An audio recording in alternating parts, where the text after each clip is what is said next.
Hi all, welcome back to my channel. ಇವತ್ತಿನ recipe ಬಗ್ಗೆ ಹೇಳೋದಾದರೆ, ರೋಡ್ ಸೈಡಲ್ಲಿ ಮಾಡುವಂತಹ ಪಡ್ಡುನ ಯಾವ ರೀತಿಯಾಗಿ ಮಾಡೋದು ಅಂತ ನಾನು ಈ ವಿಡಿಯೋನಲ್ಲಿ ನಿಮಗೆ ತಿಳಿಸ್ಕೊಡ್ತಿದ್ದೀನಿ. ತುಂಬ ಈಸಿಯಾಗಿ ಮತ್ತು ಸುಲಭವಾಗಿ ಈ ಪಡ್ಡುನ ನೀವು ಮಾಡಬಹುದು. ಹಾಗಿದ್ರೆ ಬನ್ನಿ. ಮೊದಲಿಗೆ ನಾನಿಲ್ಲಿ 2 ಕಪ್ ಆಗುವಷ್ಟು ರೇಷನ್ ಅಕ್ಕಿನ ತಗೊಂಡಿದ್ದೀನಿ. ನಂತರ ನಾನು ಇದಕ್ಕೆ 2 ಸ್ಪೂನು ಆಗುವಷ್ಟು ನಾನಿಲ್ಲಿ ಕಡಲೆಬೇಳೆನ ಸೇರಿಸ್ಕೊತಾ ಇದ್ದೀನಿ. ಅದಾದಮೇಲೆ ನಾನಿಲ್ಲಿ ಅರ್ಧ ಕಪ್ ಆಗುವಷ್ಟು ಅವಲಕ್ಕಿನ ಸೇರಿಸ್ಕೊತಾ ಇದ್ದೀನಿ. ಅರ್ಧಕ್ಕೂ ಕಡಿಮೆ ಆಗುವಷ್ಟು ಉದ್ದಿನಬೇಳೆನ ಸೇರಿಸ್ಕೊತಾ ಇದ್ದೀನಿ. ಟೋಟಲಾಗಿ ನಾನಿಲ್ಲಿ 2 ಕಪ್ ಅಕ್ಕಿ, ಹಾಫ್ ಕಪ್ ಅವಲಕ್ಕಿ, ಅದಕ್ಕೂ ಹಾಫು ಉದ್ದಿನಬೇಳೆನ ಸೇರಿಸ್ಕೊತಾ ಇದ್ದೀನಿ.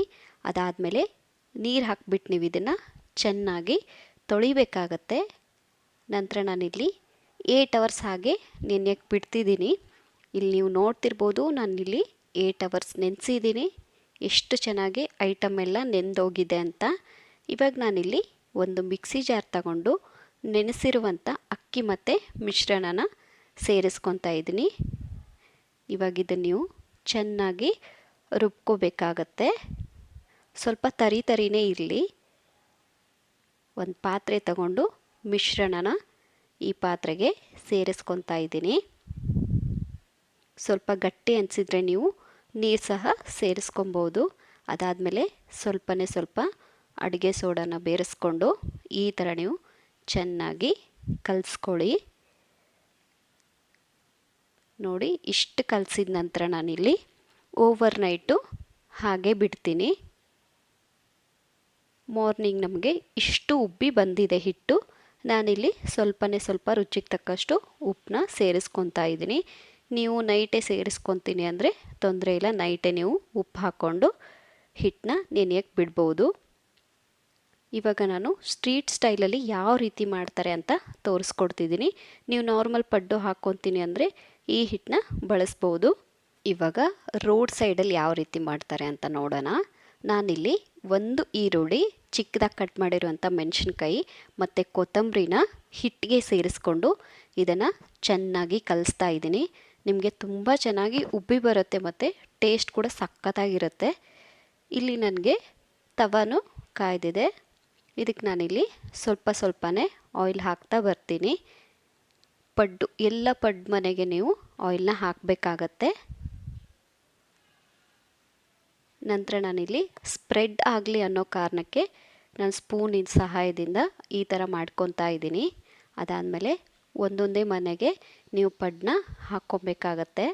ಹೈ ಫ್ಲೇಮಲ್ಲೇ ಇಟ್ಕೊಳ್ಳಿ. ಈ ಥರ ನೀವು ಎಲ್ಲ ಪಡ್ಡನ್ನು ಹಾಕ್ಕೊಳ್ಳಿ.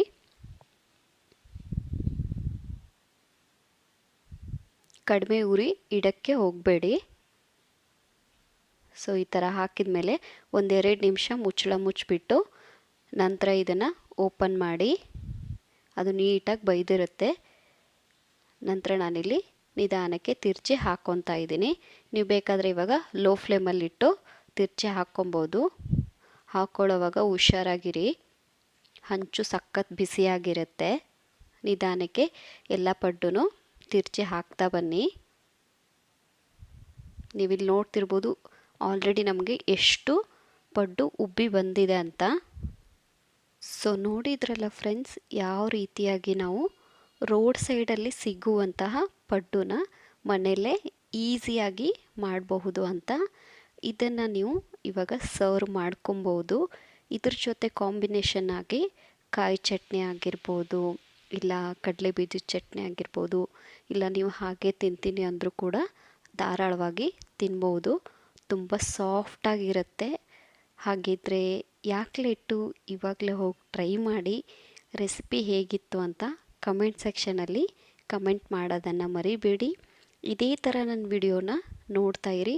And thank you for watching.